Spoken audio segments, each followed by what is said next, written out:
The method of project delivery I chose to explore is the design, negotiate, build method. It's a hybrid of the design, bid, build, and the design, build methods.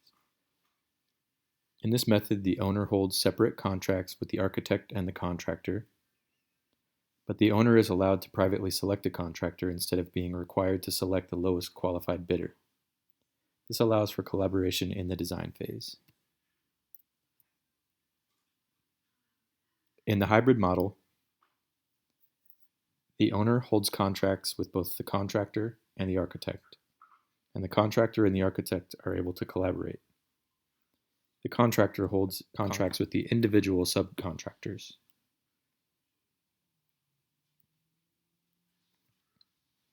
Some benefits of the design, negotiate, build model are that it allows collaboration between construction and design entities. A lot can be discussed around material selection, cost, and subcontractor selection.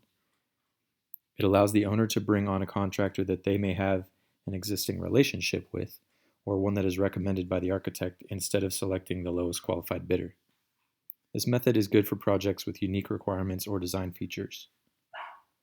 Owners still hold separate contracts with the design and construction teams, and the owner is able to negotiate the overall contract price, completion deadline, and other specific project details. Some challenges of the design, negotiate, build method are that it typically isn't allowed on public projects. It can eliminate competition from other contractors, and it can lead to higher overall costs because there is no bidding process.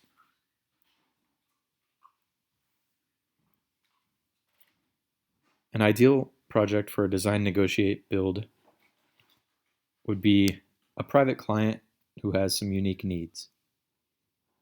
It's not usually allowed for public projects because it eliminates competition from qualified contractors, could potentially increase costs coming from public budgets, and lead to nepotism or preferential treatment of well-connected contractors.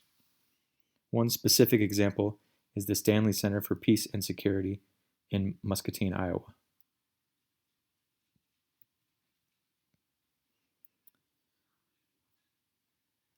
The Living Building Challenge, Stanley Center for Peace and Security. The Living Building Challenge was commissioned by a nonprofit in Iowa and had several important design considerations that the client required. They partnered with an architecture firm and contractors that had expertise in the unique requirements of the design. To achieve Living Building certification, the building had to meet several objectives. It had to generate all of its own energy, be self-sufficient, create a positive impact on the human and natural systems it interacts with, and connect occupants to light, air, food, nature, and community. The unique design goals required the client and architects to seek out contractors with specialized experience necessary to complete the work. There were 7 petals of design imperatives: place, water, energy, materials, health and happiness, equity, and beauty. These areas of consideration made the collaborative approach of the design, negotiate, build method of delivery a great option, so that all the design imperatives could be considered with the contractors before the plans were finalized.